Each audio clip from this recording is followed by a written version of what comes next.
You're watching Canadian Muslim News on Muslim Network TV from Toronto, Ontario. Greetings of peace. Assalamu alaikum. I'm Katherine Bullock. Today, an interview with Mahmoud Totti from the Uyghur Advocacy Project in Ontario about their new community centre just opened up. First, some news headlines. Canada is celebrating first ever Truth and Reconciliation Day on September 30. Canada is celebrating the first ever National Day for Truth and Reconciliation, previously known as Orange Shirt Day, tomorrow. The day is a federal holiday that commemorates the legacy of the residential school system. People are invited to reflect on the shocking details of these institutions. Manitoba, Nova Scotia, and Prince Edward Island are the only 3 provinces that will recognize September 30 as a holiday. In other provinces, it will be mostly up to employers to decide whether or not to give their employees a holiday.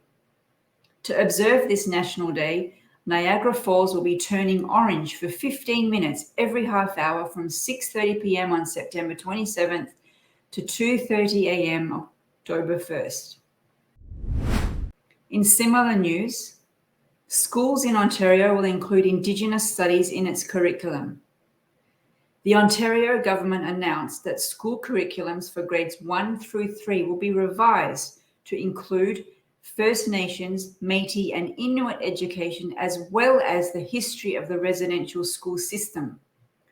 The news comes a day before Canada's National Day for Truth and Reconciliation tomorrow. The fully revised curriculum is set to be complete by September 2023 and will be done in partnership with Indigenous people to reflect meaningful collaboration while recognizing the urgency of this content in learning. That's a statement from the government on Wednesday. Trudeau says Huawei's fate in Canada is under consideration. The Prime Minister, Justin Trudeau, says that his government continues to weigh and look at the different options regarding the fate of the Chinese telecommunications giant Huawei in Canada. He further stated that there will be announcements within the coming weeks. Trudeau also says that many Canadian telecommunications companies, if not all of them, have started to remove Huawei from their networks and are moving forward in ways that don't involve them as a company. With Canadians Michael Spavor and Michael Kovrig freed following the release of Huawei executive Meng Wanzhou, Huawei could be the next hurdle in Canada-China relations. 85-year-old Palestinian woman graduates university. An 85-year-old Palestinian woman, Hajja Batu, has graduated with a Bachelor of Arts degree in Islamic law. Hajja had to stop her schooling at grade 5 because of the Palestinian Nakba in 1948. She returned to school in her 70s, finishing grade 5 at 73 years old. She went on to memorize the Quran at age 76 and started her bachelor's degree when she was 81. That's a very inspiring story for anyone who feels that they can't start their life again at a late age. Congratulations to her. Now we turn to our interview with Mahmoud Totti, Executive Director of the Uyghur Advocacy Project.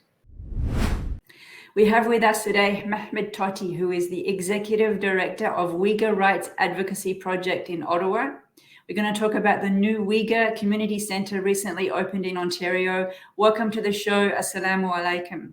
Wa alaikum assalam. Thanks for having me. So on Sunday, there was the grand opening of the new community centre in a little city just outside Hamilton, which is in south of Ontario. I believe you came down from Ottawa to attend the ceremony. Can you describe it for us? It was one of the joyful moments for our community. At the same time, it is the reflection of the survival story of Uyghur Canadians, Uyghur Muslims in Canada, because we are facing a genocide by the Chinese government, and the Chinese government is deploying all state powers to eradicate our national and the religious identity, and the demolishing our mosques, and the banning whole Islam as a virus.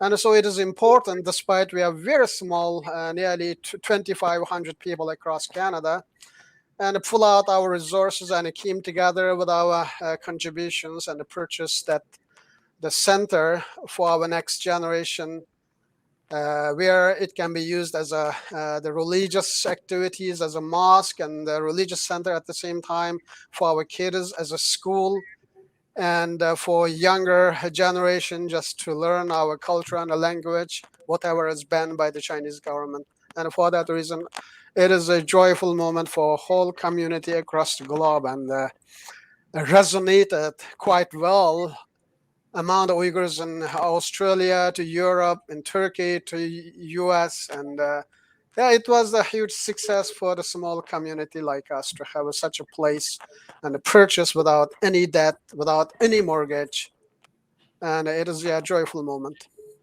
Well, congratulations for that. Now, I have an item that I wanted to share with the viewers. I spoke once to a small group of women, I believe, from the Uyghur community years and years ago about my book about Muslim women and the veil, and they gifted me this beautiful scarf.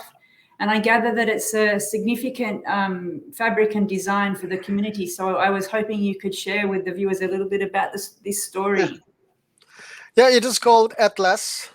And you can see the variation of Atlas in Tajikistan and Uzbekistan, and mainly in East Turkestan, Uyghurs are wearing. And so it is made by silk by hand, and the Hotan is the southern part of East Turkestan. They're very famous with Atlas making, and basically it is made by mulberry leaves, and there is a special bug we call a silk bug. That silk bug eats the leaves of the mulberry and it produces some kind of thread, or I don't know what it is called, just fiber kind of thing. And our the ancient the ancestries or our generations from ancient time, they started to use this special technique and making silk from mulberry leaves, and not only it is being widely used for women, at the same time men as well. If you visit in East Turkestan, the first thing your eyes catch up is the man and a woman, unless it is forbidden by the Chinese government, used to wear atlas, and as a part of the reflection of their tradition and the ancient history. So I'm very happy to see on your shoulder, and I feel really good. It's my pleasure to be able to wear it in such a meaningful moment. When I spoke with the women, I didn't really understand the issues of what was going on. And I think there are probably a lot amongst us who don't know about the Uyghur community in Canada. You mentioned that it's very small. So do you want to tell us a little bit about the community? How did you come to be here? What it means to you to have this new center? Yeah, as far as I know, the first Uyghur the families arrived in Canada in 1996 or 1998. So it is very new, 25, 26 years we are talking about. And then since 2000, we picked up one or 10 or 20 families. Now, approximately, I can assume that there are approximately 500 to 600 families across Canada, scattered from coast to coast. And we have some concentration in the GTA area. And especially after 2016, Chinese government with the hundreds of concentration camp and the internal millions of our family members and the relatives and the community members for physical and mental torture, and forcing them to deny their identity and the religion, and also separating children from their cultural and the religious sphere, and taken to state custody to change their national and the religious identity. And so many atrocities are taking after so many atrocities taking place, and still it is continuing. The Uyghur communities across the globe, and we are trying our best to keep our millennium-old culture, language, and every piece of identity. So having such a place is very important for us, because we need some place for our children to go and learn their language and the culture, at the same time pass that beautiful culture and language to next generation. Unless we have such a place and a tiny community like us, it is very easy to be assimilated and disappear. And on one hand, the Chinese government is using all state powers to eliminate us, and on the other hand, if we accept the volunteer assimilation, so it is the same thing. And if, to prevent that, and we need such a place. And so I'm thankful for our community members and Uyghur Mosque in Toronto, and initiated this campaign, and all the community members came together, pulled out our resources, and now we are happy to have such a place. Yes, I can really understand when you describe it like that, why such a place would be so important and meaningful to you and your community, but also Muslims in Canada and also the wider Canadian community. The property, I believe, used to be a church, and they sold it to the Uyghur community. And I believe that the previous pastor was at the grand opening on Sunday, and he was happy. I'm sure he's a bit sad that they had to sell the church. But do you have a sense of what the church community there is feeling about it becoming the Uyghur community center? And the pastor is there, and he gave really meaningful speech during that grand opening. And also the neighbors from that neighborhood, they came to the church, and they had a first-hand opportunity to understand the Uyghurs, who are they, and they have a really nice and a positive impression about the Uyghurs. And one lady, the neighbor from that church, and she said that since the establishment of this church, the Troy in this church never seen such a big number of people coming together, and this is the joyful moment for our community as well. And the pastor said that we had some difficulties in maintaining this place, and especially after the pandemic, we had under extreme stress. And so at least now with the transition of this church to mosque, and we are happy that another faith group is using this place, historic place, and as the house of God, to worship to God. And it is a really joyful moment, and I'm really pleased to see that the neighbors in that mosque now, the cultural center, and they embraced us, and they came and expressed their support. And as a community, we do our best to continue that nicely established relationship. And we just as I was one of the speaker, and I said that your neighborhood added one unique rose in your garden, and your garden is much more beautiful than before and much colorful than before, with different flavor and different taste. And the Uyghurs coming from the area where the Asian, it was the center of Asian Silk Road, and the Asian Silk Road, means especially the Kashgar, where I came from. It is a hub for cultural, religious, and the trade exchange. So Uyghurs are quite tolerant and embracing new ideas, and so I try to reassure them that there will be the continuation of this good relationship, and I'm sure the Uyghur community truly adds some new color in that new community and make the Troy and that mosque as our new home. Absolutely.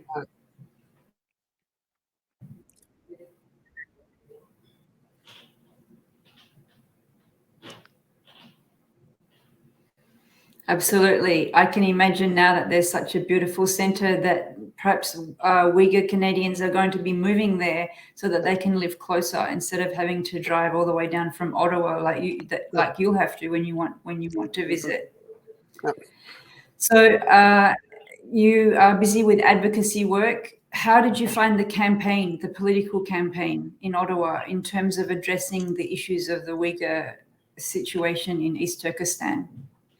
It is challenging, to be honest, because in Canada, since a number of decades, we had a China policy under the name of engagement, and we adopted the policy to not to anger China and allow China whatever they want to do, and keep the door wide open for Chinese bullying and aggression. And we did not say anything in fear of losing any trade or other incentives or investment from China. And now everything is so clear that Chinese government not only bullying our society at the same time, committing genocide for Uyghur people and destroying the democratic fabrics in the Hong Kong and expanding its totalitarian regime and a model across the country through digital surveillance and others. And so there is some momentum among the Canadian public, and there is some awareness about what the China is doing now and what does it mean for our next generation.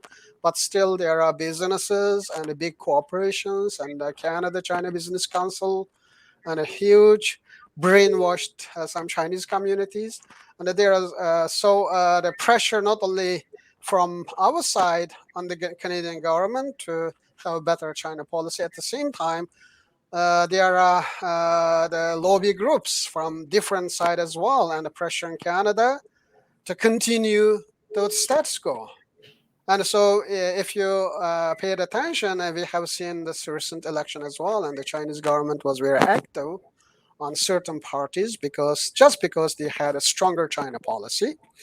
They condemned the Uyghur genocide, and they want to ban the products made by Uyghur forced labor. And so there is a huge campaign against that political parties, and some MPs are not re-elected because of that campaign. So interference is the open. And still in Canada, we have to change so many things, and we have to revisit our previously adopted laws and regulations, and whether it is enough to ban the products made by forced labor in our Canadian market, because so far CBSA did not seize any shipments coming out of China with the products made by forced labor. And the United States is doing so and putting sanctions on the Chinese companies associated with the Uyghur forced labor. But if you look at the supermarkets and shopping malls, all cotton products made in China, there are more than 90% chance that it is made by our brothers and sisters forced labor. And the tomato products and the solar panel, all of them very closely associated with the Uyghur forced labor. So we are trying our best to change the culture in Ottawa, political culture in Ottawa. And we have friends in the House of Commons. And hopefully there will be more change to come. Well, Allah promises that justice will prevail, and we pray on a daily basis to alleviate the suffering of the weak people. And we're very happy that you were able to get this center, and hopefully it'll lead to a preservation of the culture and help you with the advocacy work, and that inshallah this trial will be over soon. So we thank you very much for joining us on the show. Mehmet Toti, the Executive Director, Uyghur Rights Advocacy Project from Ottawa. Thank you so much, and salam to our brothers and sisters. I send my best wishes and regards to all of them. That's it for today. You've been watching Canadian Muslim News on Muslim Network TV. Stay tuned for the next episode. Stay safe. God bless.